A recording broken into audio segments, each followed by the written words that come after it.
Chers amis, bonsoir. Un auteur, un livre, un texte. Cet auteur ce soir, c'est Sigmund Freud. Le texte, c'est Délire et rêve dans la Gradiva de Jensen, que vous trouverez dans un livre de poche, idée à la NRF. Je vais vous lire le début. L'élan du livre.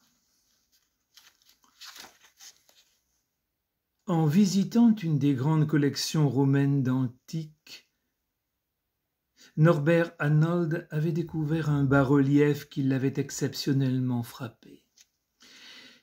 Il avait été ravi d'en pouvoir trouver, à son retour en Allemagne, un excellent moulage.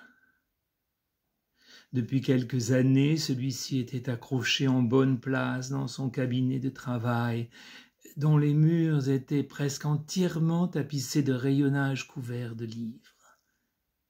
La lumière tombait droit sur le relief et le soleil couchant l'éclairait pendant quelques instants.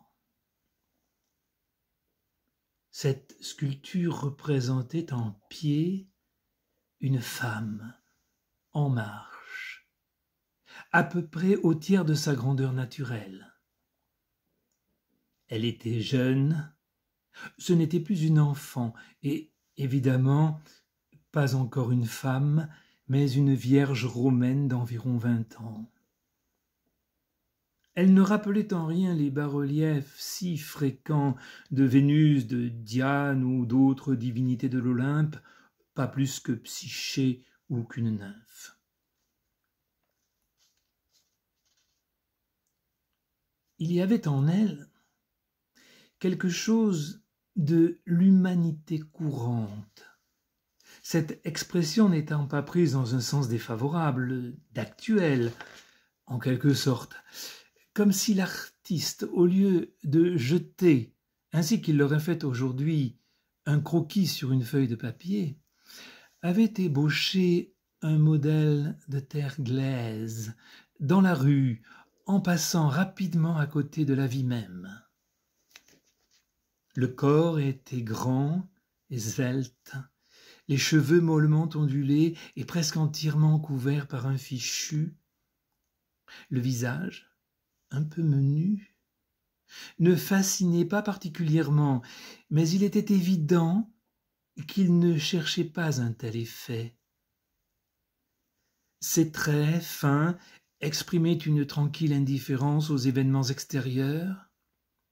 L'œil qui regardait droit devant lui témoignait d'une vue excellente et intacte et d'un paisible repliement des pensées sur soi-même. Cette jeune femme, qui n'attirait pas par la beauté de ses formes, possédait ainsi, néanmoins, une chose rare dans les sculptures de l'Antiquité, le charme simple et naturel d'une jeune fille, charme qui semblait être l'inspiration de sa vie même. Il était, sans doute, avant tout dû probablement à l'attitude dans laquelle elle était représentée. La tête, légèrement inclinée, elle tenait ramassé dans sa main gauche un pan de sa robe extraordinairement plissée qui lui tombait de la nuque aux chevilles et découvrait ainsi ses pieds dans ses sandales. Le pied gauche était posé en avant et le droit, qui se disposait à le suivre, ne touchait le sol que de la pointe de ses orteils, cependant que sa plante et son talon s'élevaient presque verticalement. Ce mouvement exprimait à la fois l'aisance agile d'une jeune femme en marche et un repos sûr de soi-même, ce qui lui donnait, en combinant une sorte de vol suspendu à une ferme démarche, ce charme particulier. D'où venait-elle? Et où allait-elle? Le docteur Norbert Arnold, docent d'archéologie, ne trouvait en vérité, du point de vue de la science qu'il enseignait, rien de particulièrement remarquable à ce bas-relief. Ce n'était pas une sculpture de la bonne époque, mais plutôt un tableau de genre du goût romain. Et il ne pouvait pas s'expliquer ce qui avait ainsi arrêté son attention, mais quelque chose l'avait attiré.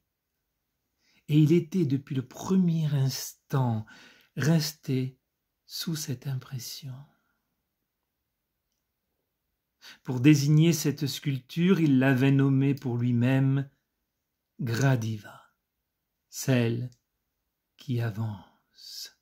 Ce surnom que les poètes anciens réservent à Mars Gradivus, au dieu de la guerre s'en allant au combat, paraissait néanmoins à Norbert le plus caractéristique du mouvement de la jeune fille, ou, pour employer une expression contemporaine, de la jeune dame. Car elle n'était évidemment pas issue de la classe inférieure, mais fille d'un noble, en tout cas d'un honesto loco ortus. Peut-être, comme son apparence en donnait involontairement l'idée, était-elle la fille d'une édile patricien qui exerçait ses fonctions sous les auspices de Cérès, ou s'en allait-elle pour une affaire quelconque vers le temple de la déesse? Mais le jeune archéologue ne pouvait réussir à se l'imaginer dans le cadre de Rome, dans cette grande ville pleine de bruit. Cette attitude, cette allure calme et placide lui semblait appartenir non à cette agitation multiple où nul ne fait attention à l'autre, mais à un petit village où chacun la connaîtrait, où chacun s'arrêterait pour dire à son compagnon « C'est Gradiva ». Il ne pouvait mettre ici son vrai nom. La fille de... Elle a la plus belle démarche de toutes les jeunes filles de notre ville. Je vous remercie.